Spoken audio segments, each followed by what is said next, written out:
97 FM, the Bahamas. It's a crazy day. Maritime Matters is brought to you live by Bahamas Maritime Connection. What is maritime? Maritime, simply put, relates to navigation or commerce on the high seas. Some say money makes the world go round. I say ships move the money that make the world move. Who navigates those large international ships? How often are international ships required to be surveyed in this way? Maritime also protects our seas and waters by way of our local Bahamas Defense It is Force. very sad to say that out of 1,500 plus ships that are registered under the Bahamian flag, only a very small amount of Bahamians are employed. Maritime Matters. And pleasant good evening, ladies and gentlemen. I welcome you to Maritime Matters. Whether you're listening via radio wave or 97.5 FM, via an internet radio app, via Cable Bahamas, channel 951, or via BTC Flow TV, channel 606. We appreciate you and we humbly welcome you to our show. We now encourage you to check out our YouTube page, Maritime Matters Bahamas. Here, you can listen into all of our previous shows at your own leisure. So feel free to hit us up on YouTube, Maritime Matters Bahamas. Again, pleasant good evening. I am Captain Glenn Bain. Tonight, we got a few guests in the house. We got some big-time operations up in here that runs quite a critical organization in our country, pertaining to advancement of Bahamians in the international maritime spectrum. Tonight, we're going to delve deep into the inner works of Lowell J. Mortimer Maritime Training Institution. That's what it is? Well, anyway, that's what it is for now. LJM. LJM, that's what I call it.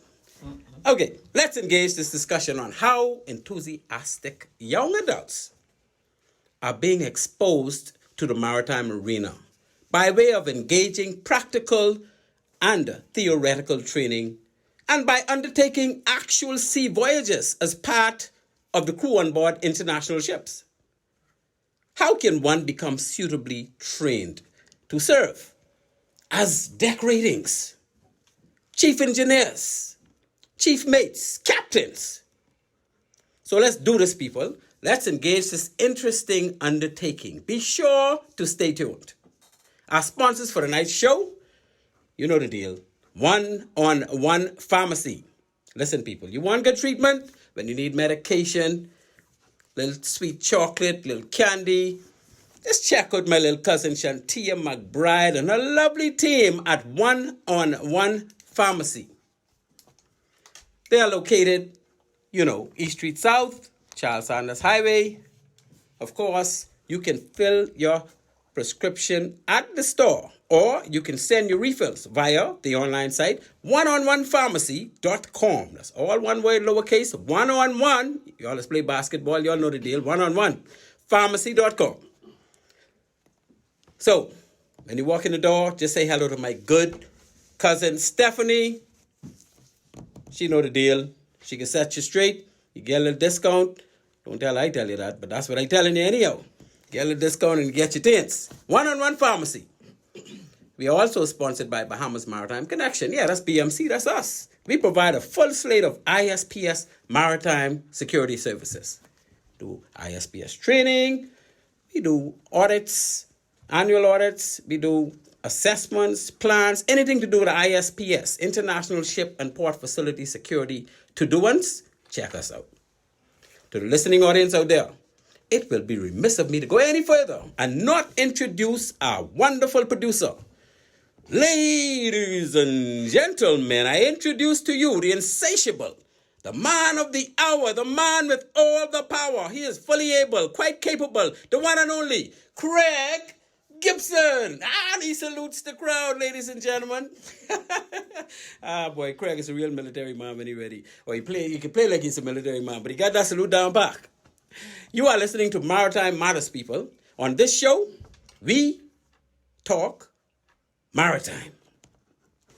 Maritime Matters airs weekly at 19:30. You know that's 7:30 p.m. every Tuesday here on Love 97 FM. The primary purpose of our show is to highlight persons that made significant contributions to the maritime in the Bahamas and to sensitize all Bahamians of opportunities, jobs in the maritime sector. Halfway through the show, we will open the phone lines. The number to call will be 326-8255. That don't change, 326-8255. So let's again, before we get into it, highlight our maritime standouts from the past. None from the present, still current. I want to put some on the list who's still living, but boy, I ain't reached there yet. We started with HMBS Flamingo, champion skipper, senior commander, Amos Roll. Port controller extraordinaire, 50 years working in the port department, running things, putting things in place, Mr. Leon Flowers. Another household name, very household, country hole, sloop sailing pioneer, the legendary, the one and only, Captain Rolly Gray. And of course, the Olympic sailing champs, the first Olympic gold medals the Bahamas have ever seen, the first Olympic medal the Bahamas have ever been able to attain and achieve. And who did it? Sir Derwent Knowles and Cecil Cook. And I got to add to this list, people. This here is another year. This year, we got to look out and ensure that our Flamingo victims, those other 18 crew members, it was Commander Amos Roll and 18 crew members that were attacked by the Cuban MiGs back in 1980, May 10th. We want to make sure this year, if they haven't gotten the reparations as yet for being attacked by military aircraft and unable to even defend themselves, we're going to make sure that they get it this year. So roll with me. What are some of the current affairs in maritime? I've been checking the maritime feeds. We got a local matter. And then there's an international matter I want to bring up because today we are dealing with maritime training. And so I got an international maritime training matter that we need to discuss real briefly before I bring in these esteemed people who are really making all the difference in maritime training in our country. The first one we have is a super yacht that sank a tanker. They did not keep a proper lookout. You recall the incident on the 23rd of December 2021. That's just over a year ago. You had a collision between the yacht Utopia 4 and that yacht, as you know, when it was built, cost like $450 million. But that yacht collided or hit the tropic breeze. And I say hit the tropic breeze. And I ain't trying to just blame the yacht. Because, tropic breeze, well, they got hit. Okay? I'll give you the details. At about 1800 hours, which is 6 p.m., the tropic breeze left Clifton Pier, headed for Great Stirrup Key. She was only doing 5 knots. It's 5 knots. I could almost run 5 knots for a couple, but at least 1 mile. No, I can't do it that long. But 5 knots, that's like 7 miles per hour, right? That's what the tropic breeze was doing. And 2.5 hours later, the Utopia 4, the Utopia 4, that's that big spanking brand new Italian yacht. Like I said, when it was built, it was almost $500 million in cost. So it left Nassau Harbor, headed for Bimini. And how much speed do you think they was doing? Man, they was ripping. They was doing 20 knots. So on the sea, they doing 20 knots. Let's say 25 miles per hour. Okay, a little under 25 miles per hour. Let's say 23 miles per hour. Right, Cap? I got a captain in here tonight, so I got backup. At 21:48, that's 9:48 p.m., the master of the Utopia left the wheelhouse. So he going to check on his passengers because they was partying that night. Everybody know that they had big, this round, the Christmas time, they's getting ready to bring in the New Year. So they were partying. And they had a good crowd of passengers. So he's going to check his passengers. And at about 2200, which is 12 minutes later, the captain or the master of the Tropic Breeze left the bridge to use the bathroom, leaving his able seaman on watch. Within 1 minute, which is about 22 to 22:48 or something like that. Not even 22:01. 22:48. There was a crash. The Utopia's bow penetrated the tropic breeze after peak ballast tank, and water flooded the engine room.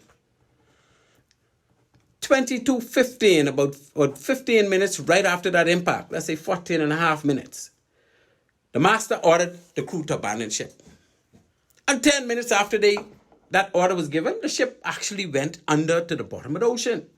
It was in deep ocean, hundreds, thousands of feet.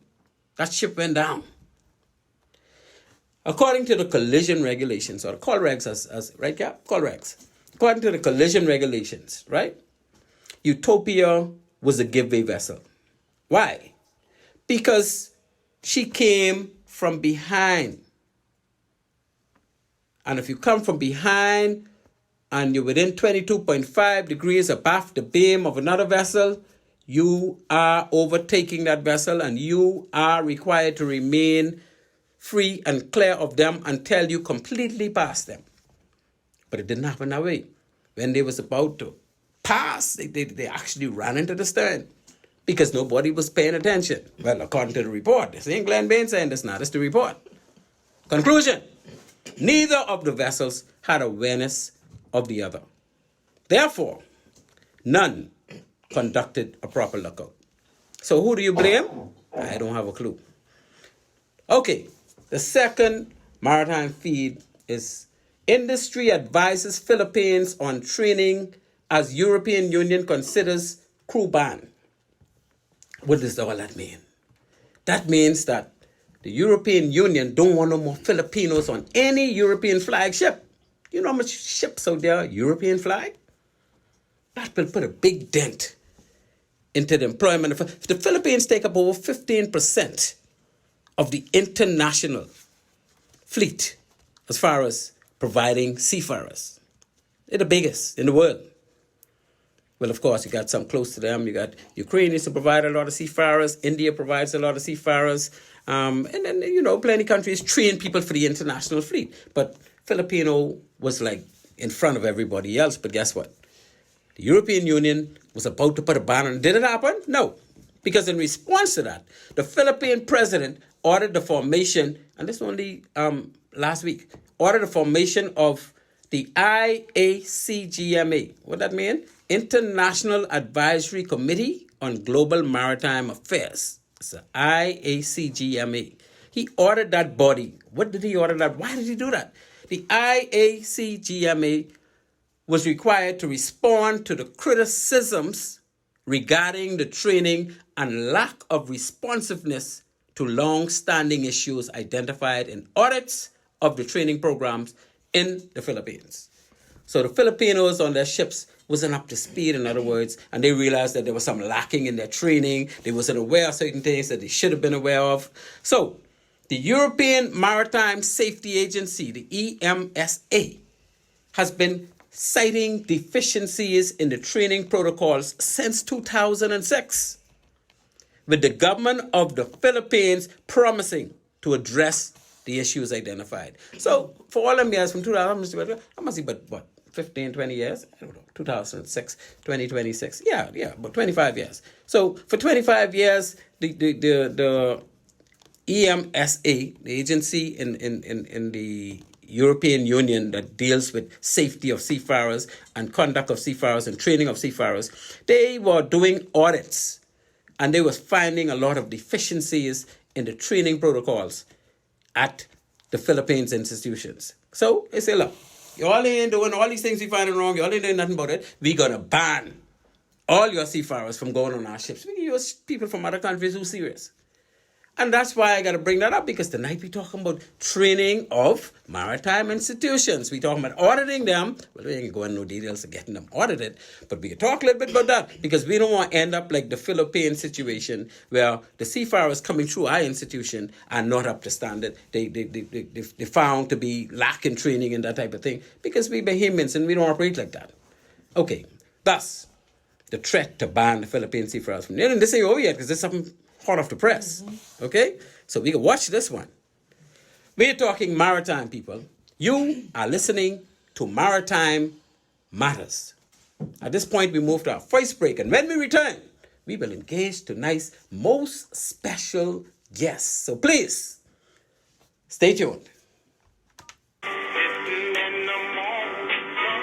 And we are back, ladies and gentlemen. So without any further ado, I reserve no hesitation in introducing tonight's guest. She hails all the way from the greatest city on earth.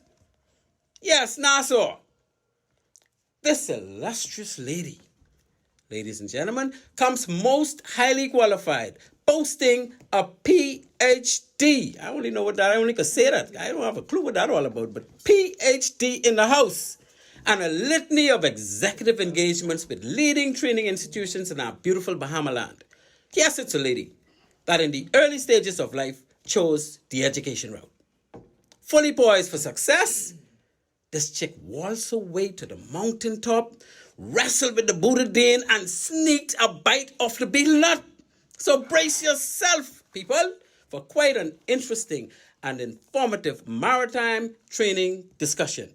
I am honored to present to you tonight my good friend and maritime partner and educator extraordinaire, Dr. Brenda Claire. Lady Brenda, my sister. Welcome to Maritime Matters. Thank you so much. Thank you for inviting me here. It's always good to have you, people like you. I think you're the first PhD, and I've been running the show now for next month, make a year. So you break the ice now. I got a whole PhD in the house, and that's what I'm talking about. An education lady, and you got a team of people. Should we just mention who they are, or could they just introduce themselves? How you want this to be done? I would like them to introduce themselves. Beautiful. And these are people that work along at the LJM institution, Yes, they training are. most of our seafarers for international ships. Special people. Special people indeed. Hello everybody, good evening. My name is Captain Sheikh Sadi Ahmed and I am from Bangladesh. Actually, I was born in Bangladesh, I was brought up there, and all my studies, the beginning studies of school and colleges and initial maritime trainings were all done from Bangladesh. Then I did my higher education in the maritime sector in United Kingdom. During my studies, as part of my career, I had to go through different type of ship sailing or completing the sea time, you can say. And finally, when I became a captain, after around 17 years of service out at sea, Wow. I started a shore-based career in Singapore as a marine superintendent in a shipping company. And then I switched over from there into maritime teaching. So I went back to my country again and taught there for around 4 years.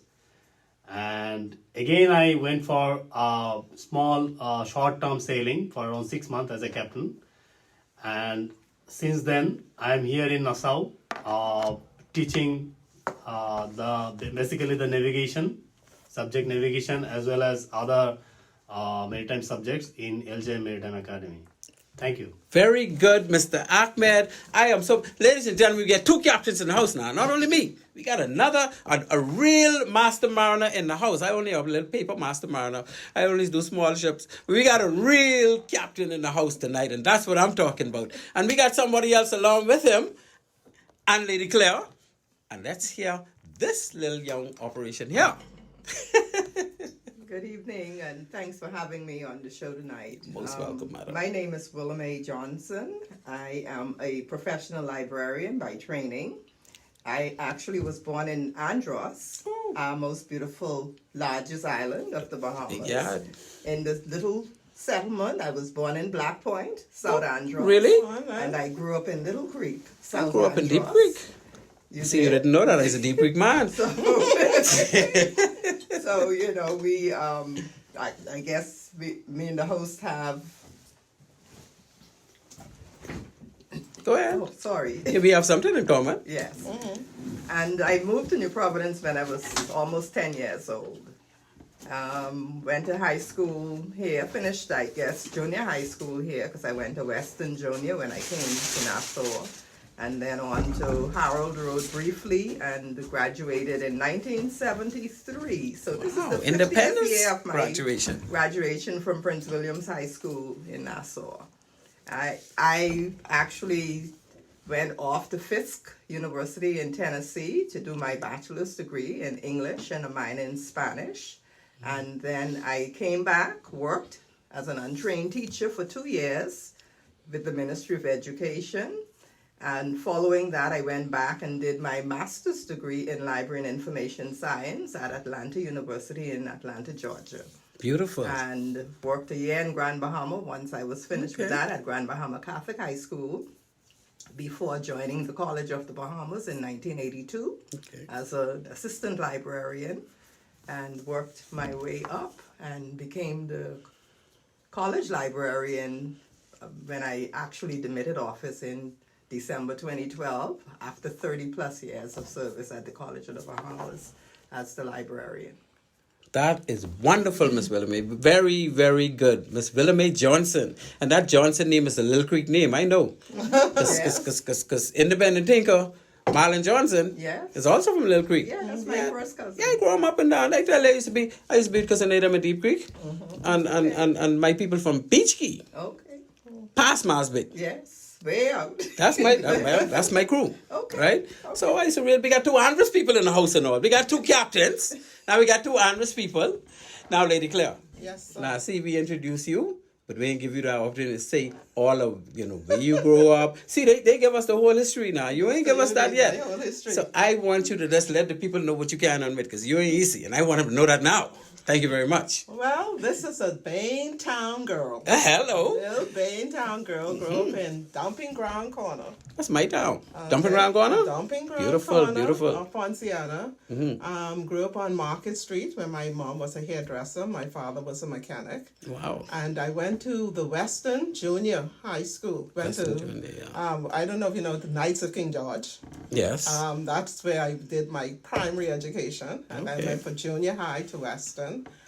And then upon completing that, my parents asked me where I would like to go to school to study. And I chose Jamaica, of course, because Jamaica was closer to the Bahamas. That's right. And then found a lot of my friends went to Canada. And so I missed out on that.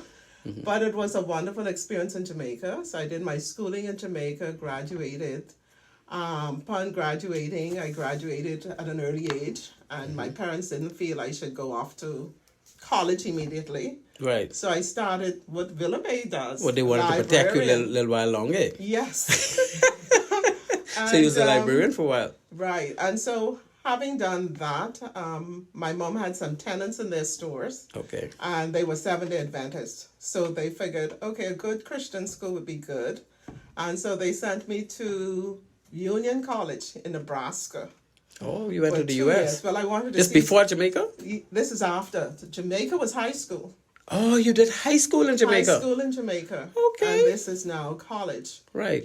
Union College for 2 years, Christian college, Right. Seventh-day Adventist. Okay. And then from there, I went to the University of Nebraska, Lincoln, and completed my bachelor's in 3 years. And having done so, I was able to stay for the extra year and Your complete master's. my master's degree. You were smart. I don't know about that. And you all had plenty of money anyhow. How much stores you all had? didn't have plenty money, but I guess my mom was very industrious and entrepreneurial. Indeed. And so she was a hairdresser who began and with a store after that. You start with these little things. Yes, and just keep blooming. And then it just keeps blooming. And then she had 2 Cooper's dry goods stores and then a shoe store, which they named You all had Brenda. food store too? See, No, I used to go in there. Dry shoe goods. store. Oh, I thought you said Cooper's- dry goods. Dry goods, 2 dry goods stores. Dry goods ain't grocery? No, dry goods. They called them dry goods stores, but they were clothing. Oh, And that's clothing, when you okay. had the top coats and the Tom McCann shoes and those kinds You always of get on like that? Yes, but then it was hard work because when my friends could go out, I had to stay in the store and work. When people were out Christmasing and doing everything else, I had to be in the store from like 8 o'clock in the morning till 2 o'clock in the night. Your friends tell me had no store. Well, I guess so. That's very nice. Very good to know you And then came. I came home. Upon coming home, I went to COB where I taught mathematics for several years. Okay. And then I think in 1995, I got a Fulbright scholarship and went back to University of Tennessee to complete my doctoral degree. What is Fulbright? Fulbright is an American association that assists, I guess, Commonwealth or developing countries. Oh, I see. In scholastic. Is that still going on, or that finished Yes, right now? it's still going on, but we haven't had it here in the Bahamas for a while. More South Americans seem to have gotten the majority of those scholarships. I think there are 3 Bahamians who've gotten them so far: Rhonda Chipman Johnson, Erda Carey Baines, and myself. That's back then. Everybody, so nothing recent. Nothing recent. I guess they say the Bahamas got too much money now. Probably, but nothing recent. So were you an only child, or you have siblings? Oh, there were 6 of us. Okay, cool. I was the eldest, but then I do have. My father had 3 other children. Right. But I was the eldest of my mother. Okay. And the eldest of 6? The eldest of 6. Okay. So you led the way. Well, still leading. That is so nice. That is so nice. So who were some of your childhood friends up in Bay and Down? I mean, you was in the store most of the time, but you say your friends used to go partying. Friends, I had friends like from the high school area or the junior high. I grew up with people like, Maxwell Monica, Leopold Wright. Leopold Wright? Oh, Leopold God bless his soul. That's my good friend. Marilyn Bullitt at the time. I think Marilyn is come a batch now. Janice Knowles, Diane Lightburn. My old PS. Bobby Colebrook. A lot of them.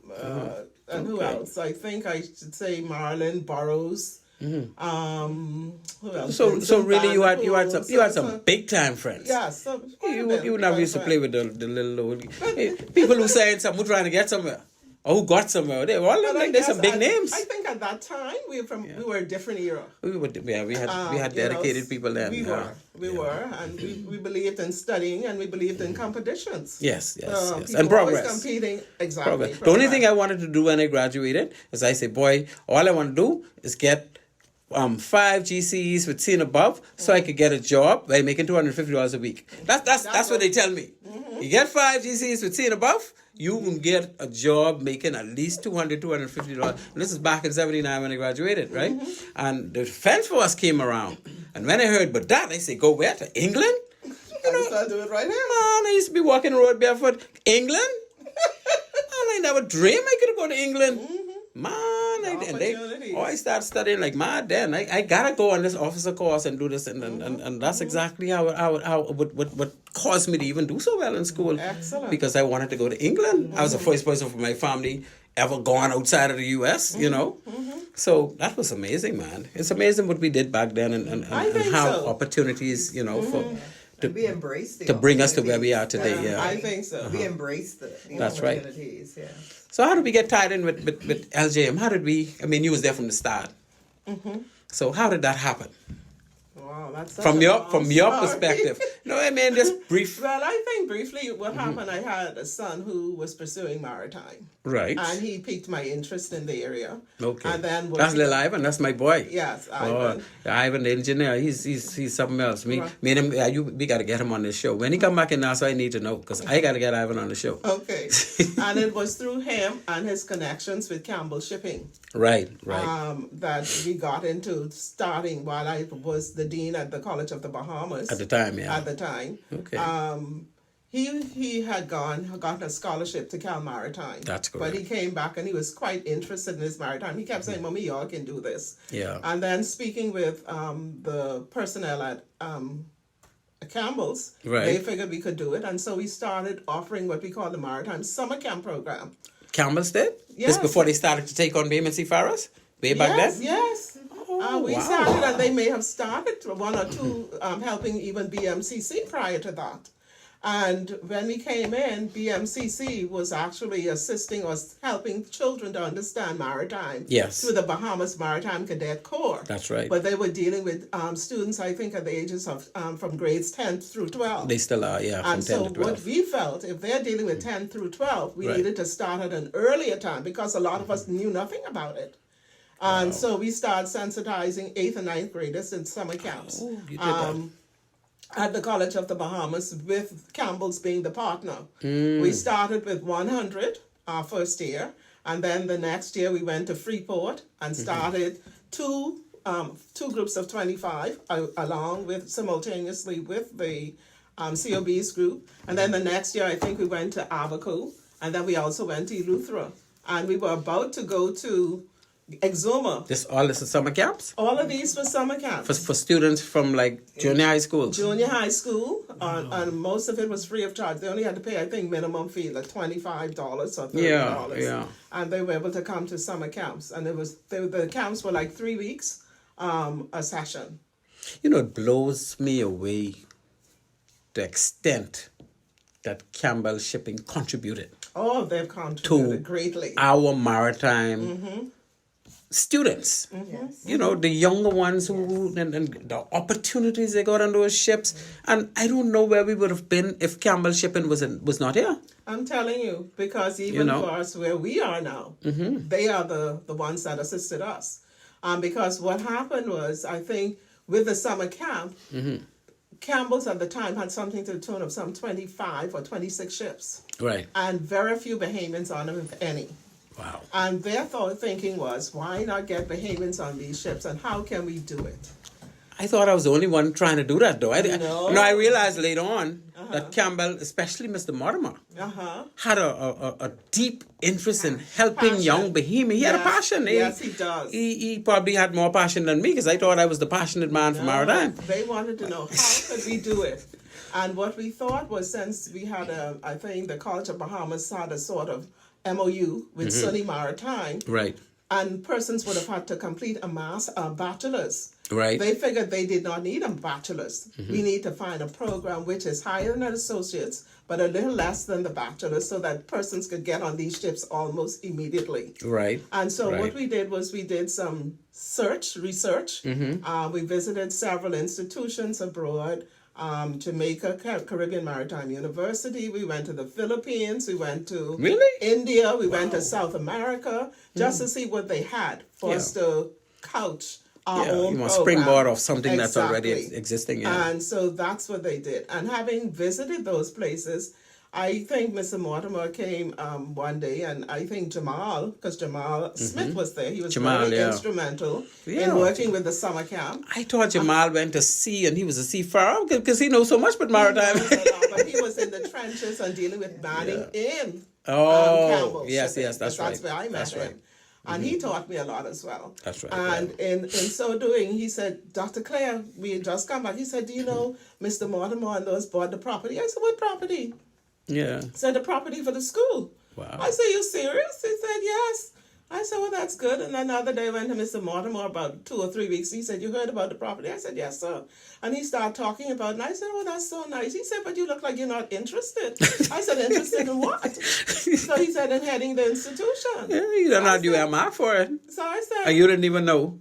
I didn't know. Yeah. But it's a good thing you had a little inkling with Ivan into maritime because Yes. you probably been totally lost then. I would have been totally lost, but after Ivan told me that, I got really interested. And Right. then I worked with Jamal. I was working with the Right, summer right, camp. right. We worked with BMCC, Yes. with Mr. Martin Burrow. Yes, Dudley, along yeah. with Mr. Wiley, Mr. Hannah. That's right. And so I started learning a lot. And I think at one time they probably thought I was a little dance, probably, because I was trying to Trying to figure out what's going on, yeah, the difference, because Yeah. being an educator and coming from a pure academic Right, background right. into Yeah. this technical area, and you have to learn things, and the way we are trained to do things were quite different Oh. from what was happening there with the ratings program and Right. the cadet corps. Right. And I'm saying, but this can't happen. And then I remember in a meeting, I think Chandler Stans was there, and he said, Dr. Claire, this is the last time we're going to tell you this. And he's sitting on the desk, you know. And I said, boy, I better get this, you know. And then Dwayne Hutchinson, Yes, he yes, was there at Captain the time. Hutchinson. So what we tried to do is find out what was happening out there. So I had to do lots and lots of research Right, right. to do that. To take it off the ground. To take it yeah. off the ground. That's the curriculum side, etc. But we had Campbell was the mainstay that did all the work for the actual facilities. Right, right. I think there was Chandler Sands, there's Jamal. I think it was Bristol. I Right, think right, Captain yeah. Raj Dadwal. They were there. They were the ones who helped develop the campus and say what should be in such an institution. Right. But some of those persons were some of the persons we also took on the trips when we went to visit institutions to know how to come back and really develop an institution of this caliber. That is so good to hear because, the country needs such an institution because we're a big maritime name. The Bahamas has over 1,500 ships carrying the name of Nassau on their stern everywhere they go in the world. But we don't have that many seafarers on those ships. No, we don't. And when you think about it, even the Caribbean has less than 2%. But Seafarers. the Caribbean cannot compare with the Bahamas when it comes to the amount of the voluminous amount of ships. No, it can't. So my thing is, No. if you have 1,500 international ships, you get one beam on each one of them. That's 1,500 jobs. Well, that has been our stay, and that's what we have been advocating for years. From I began this, I said if we were to have one person, like you say, 1,500 ships. That's 1,500 jobs. Okay, and one person can bring that. You're going out to bring monies back into the country. You're not That's here right. waiting for the banking institution. Yes. You're not here waiting for tourism. No. You're going out there and bringing back monies. And we still cannot get the picture.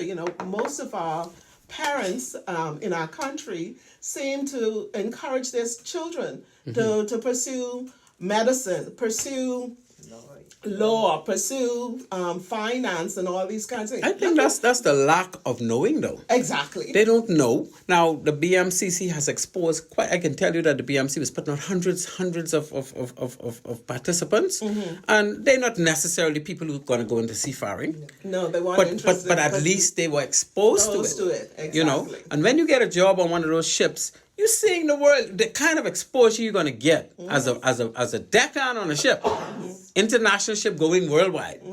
You could never get in any other field. Never. And you're young.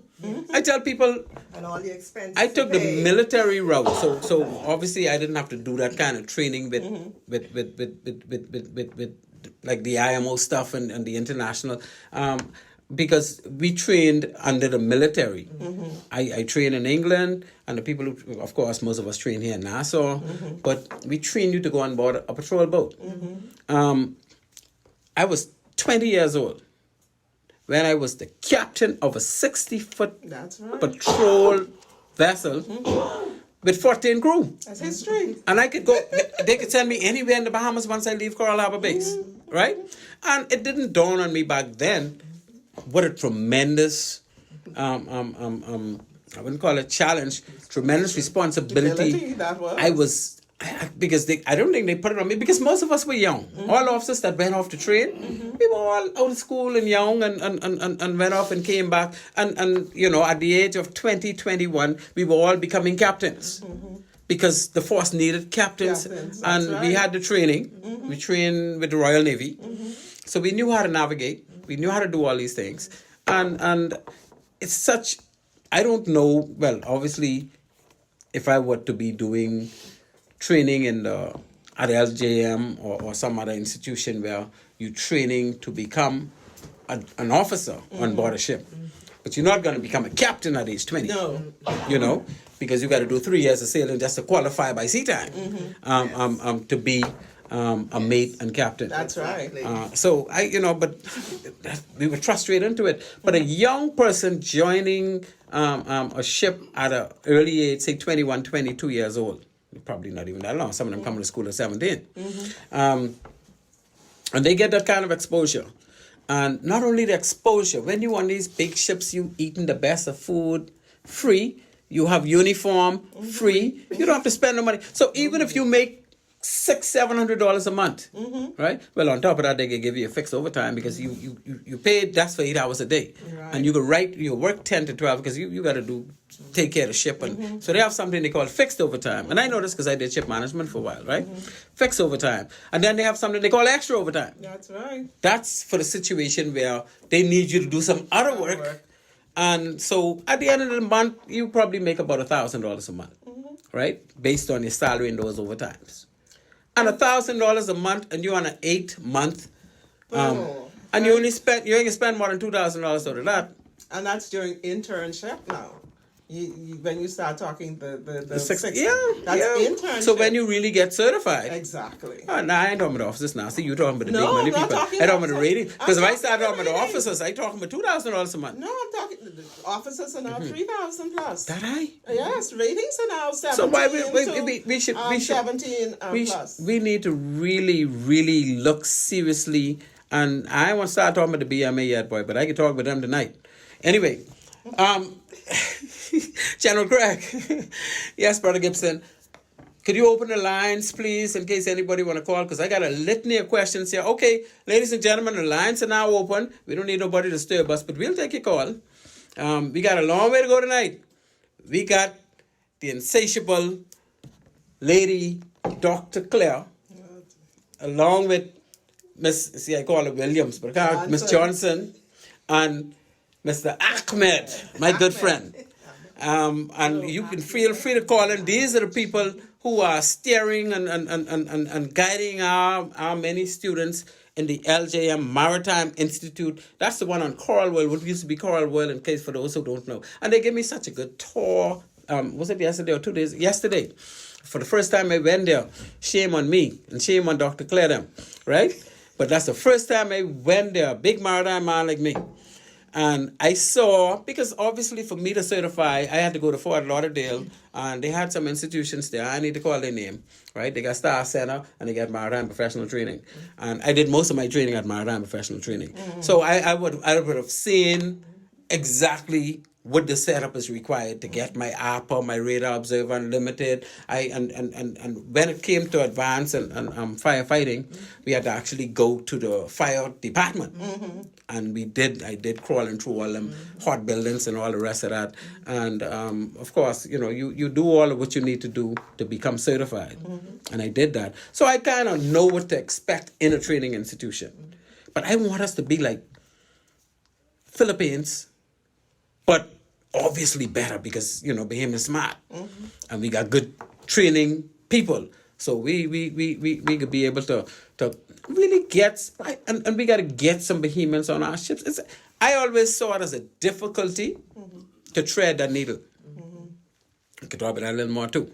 We have to tread that needle at the end of the day. That's right. And those responsible by law, and I know they are, without calling the names, we have to keep fire under them. I know they're coming around now, I think, to some extent. I think they are. With a little bit of shoving. But we have to make it happen, and we have to continue to ensure that gets to where that's supposed to be. Under. So what were some of the biggest obstacles that the LJM Institute encountered along the way to full implementation of maritime training?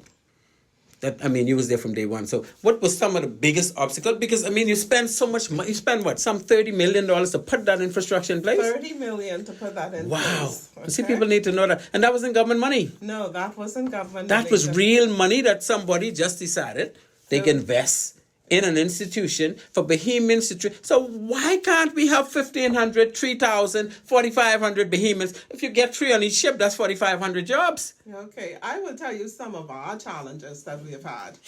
And Willameka chime in, because she was with me, not from the inception, but not too far from there. She came a year or two after. 2013. Wow, that's a long time. Yeah, so she's been there.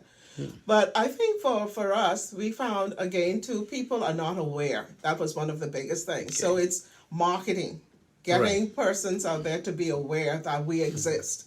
Okay. We've been putting ads out. We've been on news. We've had town meetings, etc. And yet people are still saying they don't know about us. So again, too, we need to get that word out there, that we do exist. And we need to sensitize people and parents and children about the importance of maritime to this nation. What we also found was when we started that first year out, we had strong marketing, because Campbell was behind us and everything. Right. We had 188 persons who applied. They were interested. Okay. But a lot of the persons, they didn't have the criteria for the institution.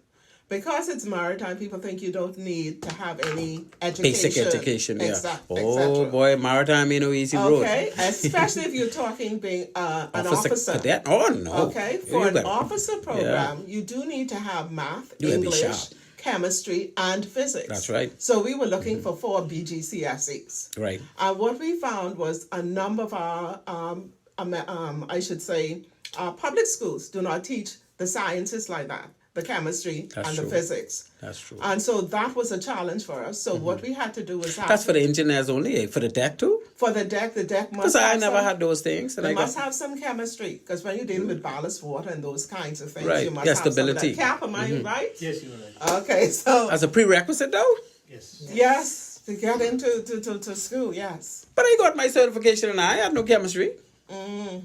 Most people who have their certification in Bahamas, basically, mind you, I did some chemistry when I was in college, but it wasn't nothing to do with certification.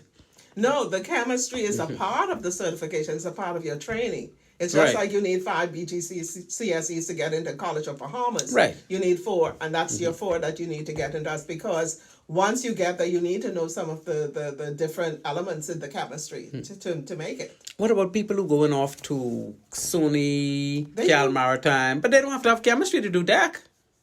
Well, they do. Because the ones who I know don't have chemistry. Well, the ones we looked at, when we looked at the MAPO book and the Yeah. IMO, it stipulates that you must have some chemistry. So we were really following the guides. Mommy, gotta look at that again, because I'm sure Cal Maritime then don't require chemistry. Okay. Yes. For deck people. Yes. Oh, I can't say. No, for sure engineers, deck. of course. For engineers, of course. But for deck officers? But for deck. And what we were thinking, because what we were doing, we were giving more chemistry and physics that they needed. Okay. And so what we did was, once we got into the program, we realized it was too much. Right, So we right. We Downgraded the chemistry a bit. downgraded the chemistry. Yeah. But they needed to have some. Okay. Okay, so that was a challenge.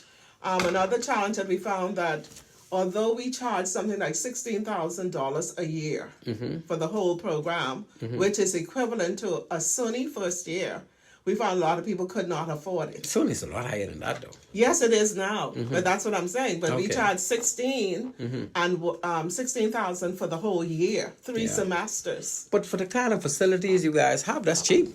Well, we Because thought it- it was, but Yeah. Bahamians don't, and a lot of them cannot afford it. But you know who could afford it? Let me tell you who could afford it. When you're talking about officers training and ratings training at a maritime institution such as yours, in my opinion now, and I ain't talked to Dr. King too much yet about this, me and him talk about it lightly. But the Royal Bahamas Defense Force, with all of those people, could have persons sponsored by the Royal Bahamas Defense Force to certify before they give them positions on ships. In other words, when I was an officer, before you make me a captain, make sure that I have my master under 500 gross ton, master mate, right? And if I don't have that, then I shouldn't be running those boats. And you know, they used to have a lot of boats running aground and all the rest of that. But we didn't have the option to go to a maritime school in the Bahamas. People had to go off to university somewhere. And you know that if you have a school here that has the wherewithal to make you certified commercially, because it does 2 things. First of all, it makes the Defense Force fleet have stronger seafarers.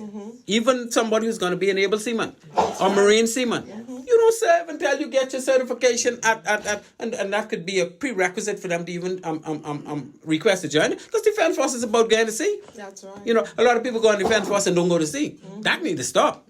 Right? Defense Force is about going to sea. So if the Defense Force puts that system into their training, their requirement to move up the ranks, and their requirement to join the force, y'all will have a whole litany of people that y'all will have to, I mean, y'all need to expand too much, but... Not for not having had the conversations, you know. Well, we need to have the conversation to the community and to everybody. And I have to give We've had conversations. I have to give my good friend Dr. King a call, because he and I are very close, and he's a good man, and I know he was on the show, and he told me that he is inclined to have Defense Force people have various certifications if they're available, especially locally in our country, right? He didn't say that part, but I say that part.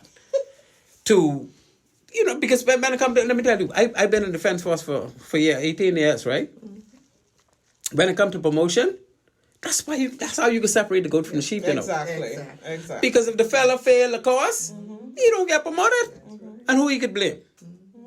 You make him pay to go back and do it, otherwise he'll never get promoted.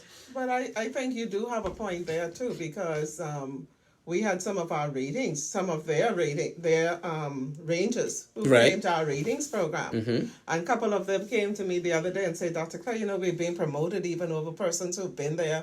Because they got that start. Because they got that start. Yeah, they got that exposure. And I was really excited about that, you know, to hear that. And our students have been faring very well wherever they go. Right. I guess I should say two of our students, we don't have a bachelor's degree now. We're pursuing, or I should say we're developing that. You're more like a vocational system. We're more like Canada. They normally have vocational schools. We have vocational schools, but we some of the shipping companies have been asking us to develop a bachelor's degree. So we're doing it for them, but we're still keeping our diploma, our vocational side. See, I have to call you all back. You only get half hour left, you know. That's fine. You see how quick that we're going? That ain't fine, because we ain't start getting down to the nuts and bolts of this yet. Okay. You see all these questions? And ain't nobody trying to call us tonight. That's good. I hope they don't call. Any other challenge, Miss? I think for us, I know one of the greatest challenges we had initially, Mike, was actually births. For the persons who actually completed the program. That's where we were talking about. Yes, getting that needle threaded. Yes, exactly. We lost some of our students as a result of that. Yeah, because Campbell Shipping don't give you the amount of births it had.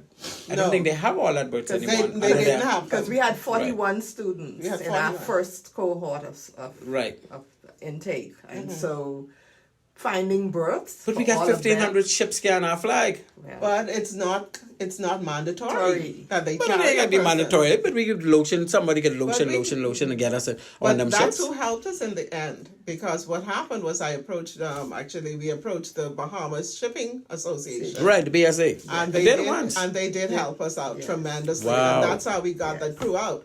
However, they didn't come all at one time. So what you found were persons who were waiting. Some of them became impatient and became discouraged and went into another area. I think a couple of them came to my office. They told me they did the program. And some of them even went to Holland College in Canada. And they came back and they couldn't find it. Nobody could have threaded a needle for them to get on the ship. Yes. Right? And that was so discouraging. And I tell them, man, something got to be wrong with this. And I started to make some calls and realized that the BMA ain't getting them tied into none of their ships, right? But I recall back in 2003, while I was the senior nautical inspector with the Bahamas Maritime Authority and the Port State inspector for the Bahamas, right? Miss Glennis Hannah Martin was Minister of Transport at the time. And she and I were very close. And she really had a passion too for maritime, wanting to see maritime live and move. And she told me, Captain Bain, I think we're getting somewhere. I had a meeting with the Ship Owners Association. I talked to some of the ship owners, and they said to me that Bahamians already speak good English. Bahamians can communicate and say they would like to have Bahamians on their ship. Right? But you know, the key is getting a shipping agency tied in with that international fleet, like the Filipinos and the Indians and the Ukrainians have. Now, I know we had Aquamarine, right? And I'm sure Aquamarine was capable of preparing certified seafarers to get on international ships. Yes. But that link needed to happen. That handshake needed to happen. And that really should have happened by way of the BMA. Yes. You know, because they are the people that are in bed with the Ship Owners Association. They know them. They deal with their ships. They dealing with keeping them registered. So the BMA needs to step up to the plate and ensure that no certified Bahamians is having any difficulty getting on a ship. Because is Aquamarine still around? Yes. So because Aquamarine will be able to get them on a ship. Aquamarine has been our chief manning office. But they were only really dealing with Campbell ships for so long. Now, the Campbell ships are basically going away from us. We need to dig into that other fleet. Right? Now, I know Disney does a lot. Disney does a lot. Carnival does a lot. Carnival does a lot. Okay, But that's just cruise ships. Yeah, they're mainly cruise ships. And cruise ships, in my opinion, are not the kind of ships for people to really cut their teeth. Because, you know, my daughter Misty and Anisha, right? They went to see on bulk carriers with Campbell. That's what I'm saying. And when you're on a bulk carrier, you're doing ocean crossing. Exactly. You know, cruise ship will carry you ocean crossing. Because they got to do short stuff. The passengers can't take that long voyage. They do ocean crossing. They So- go to Peru. They go to Africa. They go to Kenya. That's the kind of exposure you get on bulk carriers. Yeah. But you're And not going to also get the that on tankers. cruise ships. And the The tankers. tankers as well. Tankers, yes, You know, sir. so we need to get that needle threaded with those other international ships, right? And well, Cap, Yes, sir. we got to get you in here now. Yes. We got to get you in here, Cap. Let's talk about some of this stuff with Miss Claire that ain't want to be no part of. Me and you can deal with this thing, right? We got many Bahamian seafarers, right? They would have attended maritime institutions at Florida, like me, like myself, in order to attain my STCW certification for regional routes. Now, you know, regional, international, same type thing, right? Except, of course, when you're talking about certifying as a master mariner, you're talking about any size ship, right? But my certification was up to 3,000 gross tons. Because I ain't got no ship bigger than that anyhow. Not regionally. So I did the Radar Observer Unlimited, the GMDSS, the basic and advanced firefighting, the SCCW basic 4-core modules. ISPS came around later. Rating forming part of a navigation watch is another one that obviously people would need to do if they want to serve as a rating on a vessel, because they have to be able to hold watch. Same thing with the engineer. They call them wipers and oilers and all the rest of that good stuff. But that's really, you know, deck and engine watch keepers. So you offer all those things, right? Yes, sir.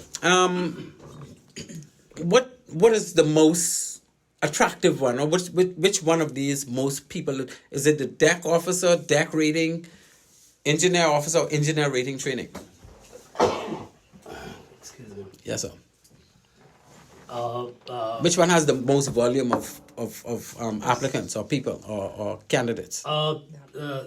Before the rating program started Right. this year, it was basically on the navigation department or deck department. We had maximum applicant as well as students. Okay. And it continued since the beginning.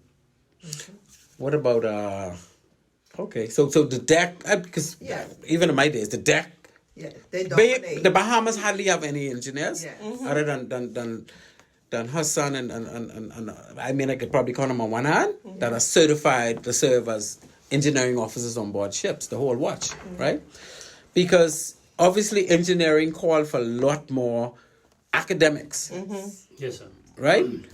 But we may have, because I remember COB back in the day, I think Ivan would have done the pre-engineering programming. He did tech, yeah. he The did. pre-engineering, I wonder if they still offer that. I'm not too sure. But My son did that. the pre-engineering. That too, that was like the only program you could have done in this country to even set you on a stage to go and do engineering officer for a Yes. ship, right? But we need to find a way to channel some of our brighter students to the engineering program, because you have a nice engineering workshop Yeah, with all the nice late engineering machines workshop. and but it's underutilized in my opinion. It is, because we need more people. Because you could hardly find the candidates. We can hardly find the Now, candidates. how does that tie in with the BMCC, the Bahamas Maritime Cadet Corps? Well, we have been working with them. Because I think they should have, since they're dealing with all the high schools and They deal even with the the high private schools, schools, they may right. have some academically sound people. They do. And I believe they do, but a lot of them don't necessarily want to stay in the Bahamas. A lot of them would like to go abroad. Oh, you mean to go off to Go school? off to school rather than stay at home.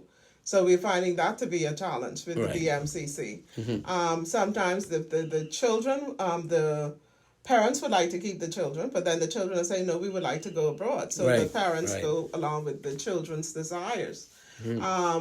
But we're finding a change. We found a change with the ratings program, as Ahmed had said a while ago, because this year, although we brought in like 25 rating students, sponsored by Urban Renewal and also by BMA, I Bahamas was just about to Maritime ask you about Authority. sponsorship. Yeah. They sponsor these kids. ratings training. Where they pay for their full tuition for the full 4 months. Okay. We have a number of rating students. The maximum number, or I should say, the majority of those persons are in engine.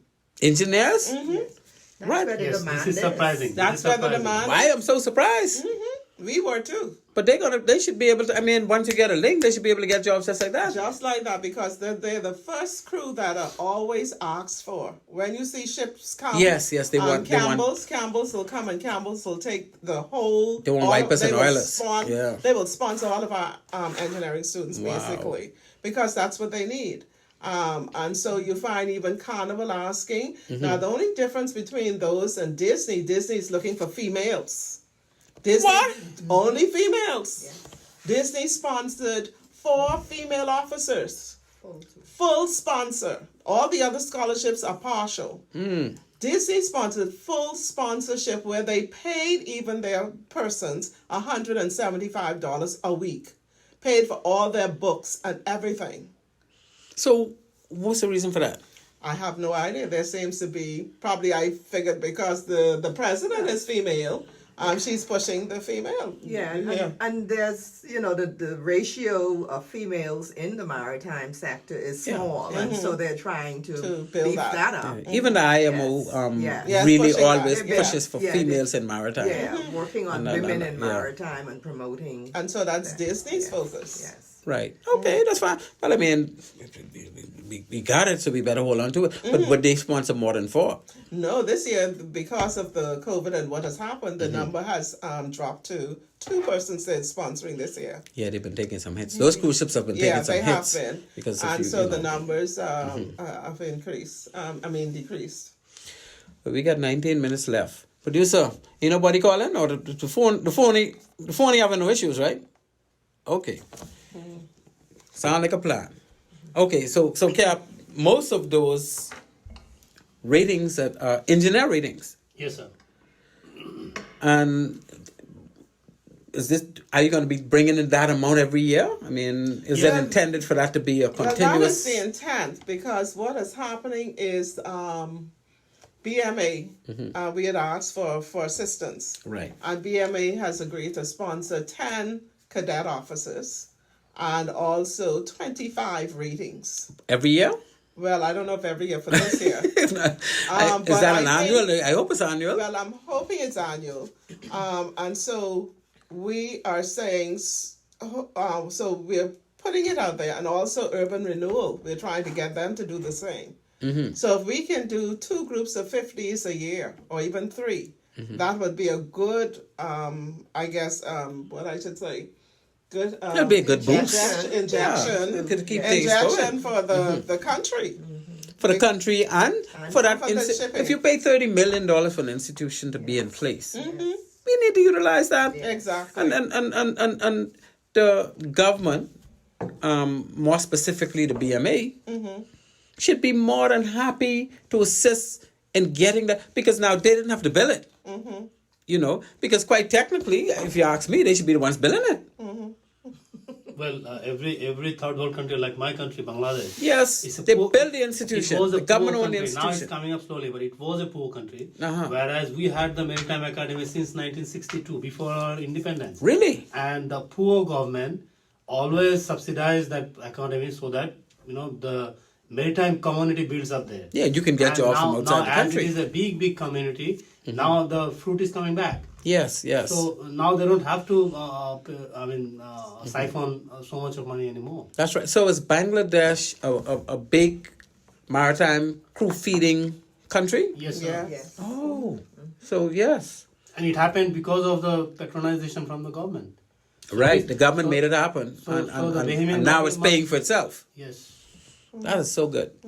And that's why, well, I mean, you know. You did ask about challenges. Another challenge too is finding Bahamian teachers in the maritime field to teach. But I'm not sure you want to start out with Bahamian No, teachers. but I'm just saying that was a challenge because the challenge was finding persons to teach, going out there and bringing persons into the Bahamas to teach.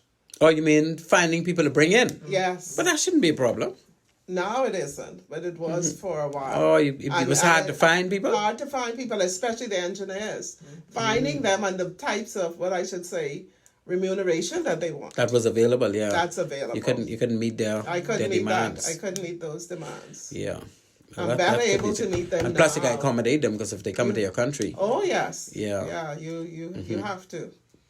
Okay, but you get Captain Ahmed. Oh yeah, he's been I'm so happy. really I'm so been. happy that I'm so happy that he's here because I know what he brings to the table. Yes. And you have institutions that have like 3 of him.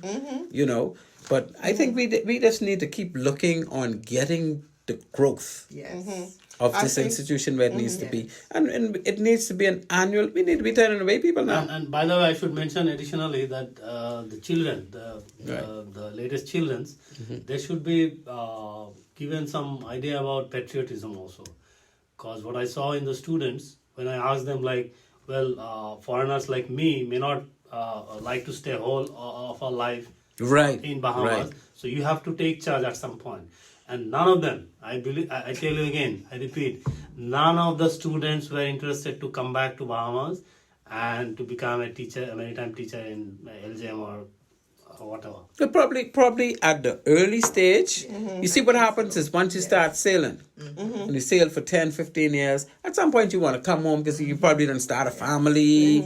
And the ideal thing would be to be an instructor in such an institution.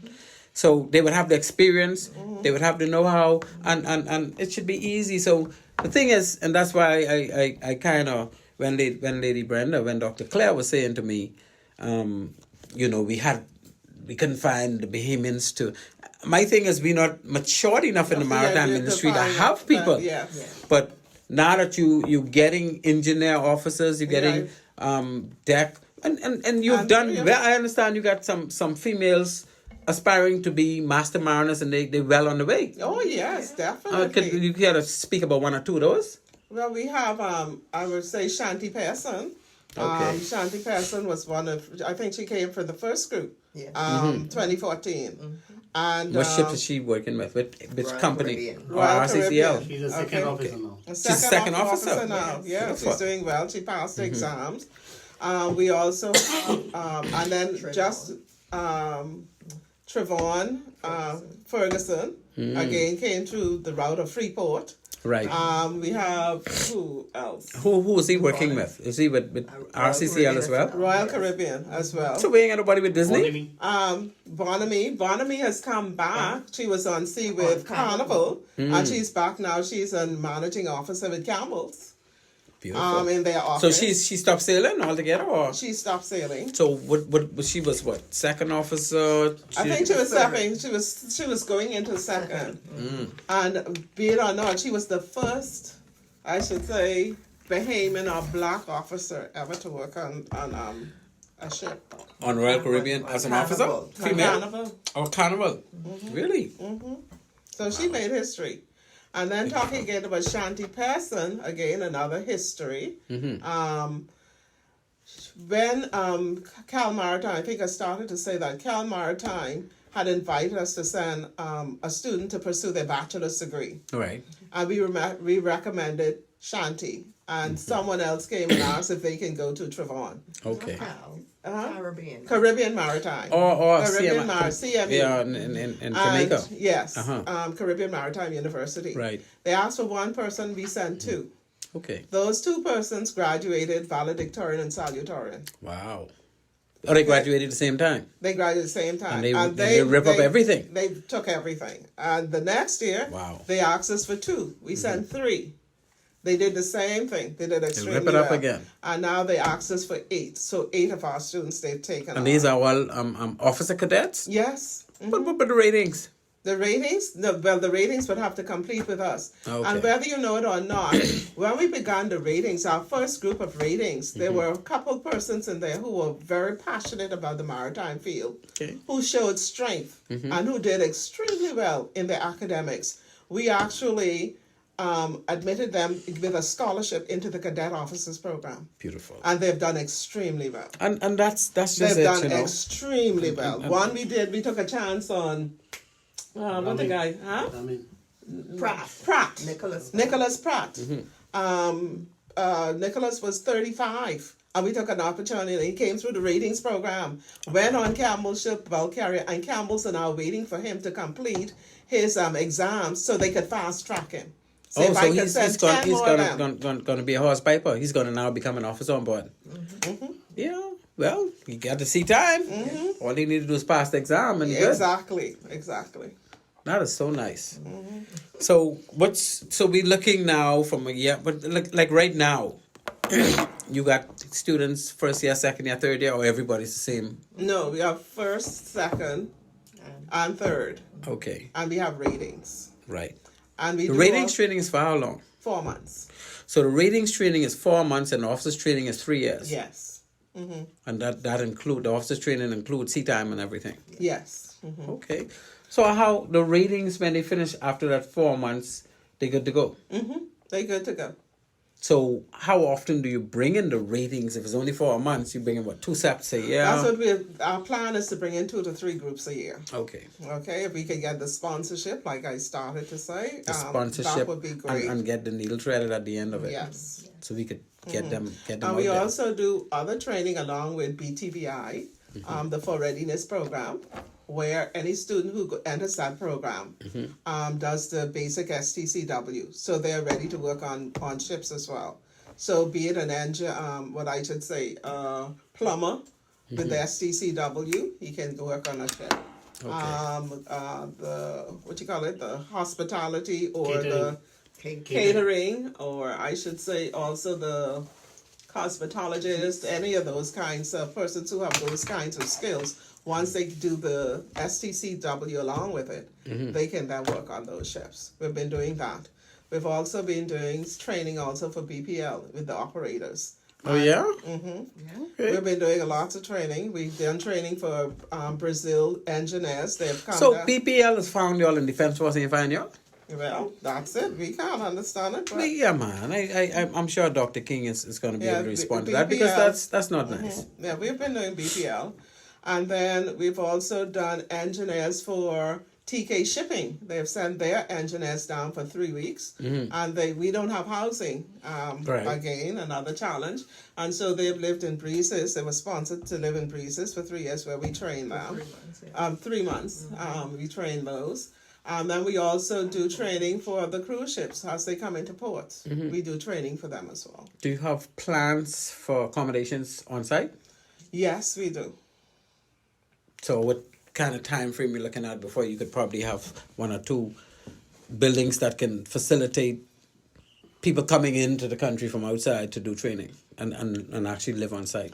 I would like to say within the next 3 to 5 years. Okay. I would like to say that. Well, of course, it has to hopefully be it can demand be driven. earlier. But again, too, it's actually it's easy to get it, but it's also to maintain it. Now, how would you guys be doing what you're doing, but not kind of competing with the institution in Jamaica? Because they're doing the same thing. They're doing the same thing, and it's probably a competition. It has to But be. we'll make it talk on that. Well, actually, we're not the only ones competing with them because In the Caribbean? Yes, we have Guyana has They have its their own own institution? Internationally. Trinidad, They training for the international fleet? yes, as well. So we're not the only one. They're partners. We are partners with them. So we feed their program for the bachelor's degree right now. But when Oh, so get our we own- utilize them for the only for that bachelor degree yes, side for of the it. only for the bachelor. bachelor's right now. So our people train, do the 3 years here first and then go to Yes. them for Yes, and I bachelor? go Yes. for them for 1 year. yes, It's lovely. to do the finish it, bachelor's. yes, to do Yeah. the That's bachelor's beautiful. program. So And on the heels of that, we've just signed an MOU with Turks and Caicos to do training for them. Okay, yeah. Yeah, no, our I'm institution. saying they close to us. They could, yeah. Yeah, so that's So they probably would need housing too. yes. Mm. Now, persons, what we have found, will make it tell you, we've had housing. We would have probably rent a house Yes, and yes. then put and let 3 or them 4 people we and they could- join together because Okay. we miss a lot of the islanders because we don't have housing. Really? Yes. Family Island people? Mhm. We lost 5 this semester. Yeah, because 5. boy, it ain't like Now, back in the day I when, must take- when Miss Willa made them come up from Little Creek and they could live with family. But I take my hats off to the Honorable Lisa Remy Right? because what she's done with her ratings program, Right. she has included lunch as well as she got a house. I'm understanding for her ratings to live Right. From a constituency? from her in her constituency and from the Family of Islands through her urban renewal program. Yeah, I was going to say, because you mentioned urban renewal a couple of times. And urban renewal is big in getting people in that. Because, I mean, if those They are jobs big. are there, That's the first group that we took in, 50 urban renewals that was Wow. sponsored. wow, that is huge. 50, and they paid for that. And all of those persons, out of the 51 that we took in, 48 completed. And the 48 of them are working. Wow. For And the that's, other work. that's what you call success, eh? Exactly. And that $30 million is paying off. It is. It is. It's- You know? Let me ask you about chefs. Well, not specifically cooks and chefs, but people for the yachting industry. Do you all have a program that can satisfy the MCA criteria so people can be certified for yachts? Yes, sir. We have already started Captain's A and Captain's B program. But that's for the Bahamas only. Uh, I mean, for yachts now. I mean, No, but we. Well, you- and that- actually, I was going to say we are in conversations with partners right now about yachting and getting a program here in the Bahamas at LJM for that. You know, because that yacht requires- certification is pretty big, especially Exactly, in the Caribbean. Yes, and so we. It spins off of the basic STCWs because they'll have to have that, and then there are a few other courses that we they- offer that would need to supplement that, the STCWs. And then of course you have the specifics with the hospitality side. But you would have to get the That's MCA required. endorsement for that And too, right? yes, We do. and we are working We with are a working partner Okay. with respect to the Who MCA. is MCA approved? Yes, who's already MCA. That is approved. wonderful. Yes. That is wonderful. So if you can do, yeah, that's. I mean, we'll have the thing complete. But one of the things that I am happy to hear is that at the end of the day, the needle could be threaded for a job. So long as that continue, because I can tell you, we got people in the inner cities, students that want to do well in school, and some of them do well in school, and that BMCC program, they got hundreds of students, and if they know that at the end of the day, that needle could be threaded with a job. I think you and I mentioned, I had people calling my office daily. The first couple weeks in October, looking for people. I had no one. Wow. Engines and engineers and the navigation But side. when did the Defense Force start flocking them people to you? And the BMCC start flocking them people to you? And, well, Urban Renewal already flocking people to you? What's your capacity, though? Our capacity, we can take up to about 150 people.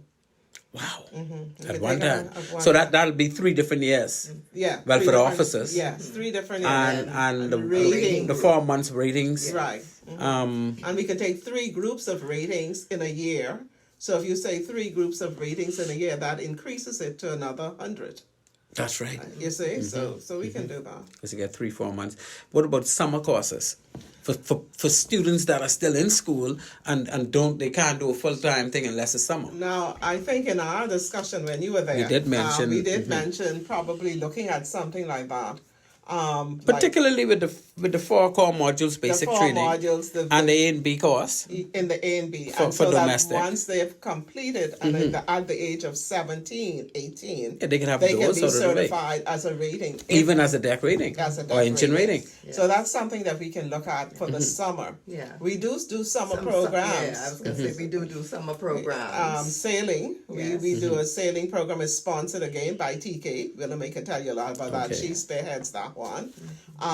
TK sponsors that, and then we do Maritime Summer Camp. And I should also say we have started a group which we call the we just changed the name because we had an issue with being called the Sea Scouts.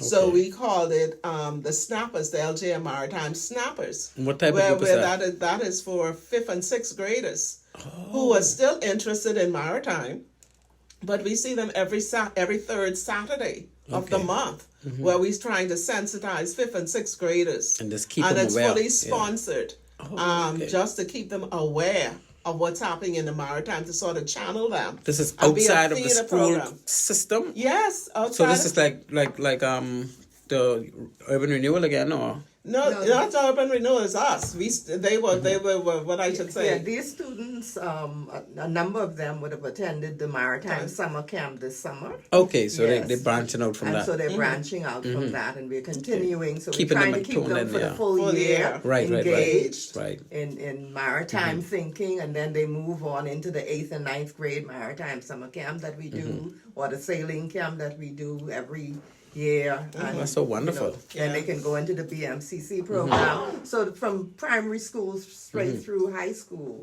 they would have been exposed and sensitized about the Right. maritime sector. Okay, so I at this point we got 1 minute left, and I know my producer can give me one next, because I always have him late. He probably can give me a next minute or two. But I just want to shout out to my sponsors again. That's 101 Pharmacy. That's my good cousin Shanti and her crew. And also Bahamas Maritime Connection. That's a company that keeps me on the show. And I want you all to give a shout out to whoever you want to give a shout out to in this last minute or two. Say, We give a shout out to Campbell's. We give a shout out to all the faculty staff, the cadets of LJM, all our graduates, especially those on the sea, and those who are now studying and preparing for their exams. Beautiful. So, good shout out. Well, I'd like to give a shout out to my brother who passed away many years ago. Today would have been his birthday, making him 62 years old. So to my big brother, Nimrod Bugs Burrows. My brother too. My brother. Birthday today? Yes, he's passed too. And he's passed? But he's younger than I. Yeah, but this one a little older than me. He was 2 years older than me. But you can shout, give I your give brother shout out a to my shout brother, Your Reverend heavenly. Rudolph Mitchell Cooper in the heavenly of There heavens. you go. That's what I'm talking about. Well, I'd like to give a shout out to all my family in South Andros, Little Yes, Creek, ma'am. Little Black Creek. Point. Don't and forget all Deep those Creek other- now, because Deep Creek ain't easy. Deep Creek too. I have family there as well. And my father was a fisherman for many years. My Lovely. my uncle built boats in South Andros. Okay. So all of you, hello from Willamette. Yes, well, let's give Bangladesh a shout out. I like to shout out to all the Bangladeshi seafarers who has contributed in my life, and I'm here in LJM as a teacher, and thank you all. And your wife is also a teacher at LJM?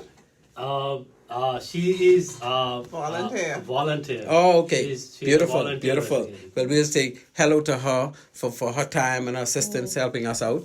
And so, ladies and gentlemen, I wish to thank my guests. They were such a wonderful performance to show. I don't know what to call it tonight, but they had lit up. I don't know why y'all ain't called. Maybe y'all just loving this information, because I was loving it too. So, Maritime Matters will be back next week, same time, Tuesday at 19:30, 7:30 p.m. until 9. And we're going to keep rolling with that. Now, one announcement. Next month, we resort from doing weekly shows to one show per month. And that will be the last Tuesday of every month. I'll remind you next week again. So we'll do the full month of January, but better come to February, it will only be the last Tuesday for February, March, April, and all the rest of months. And that's how we can roll with that. So with that, ladies and gentlemen, we thank you for listening. And as always, Maritime Matters out.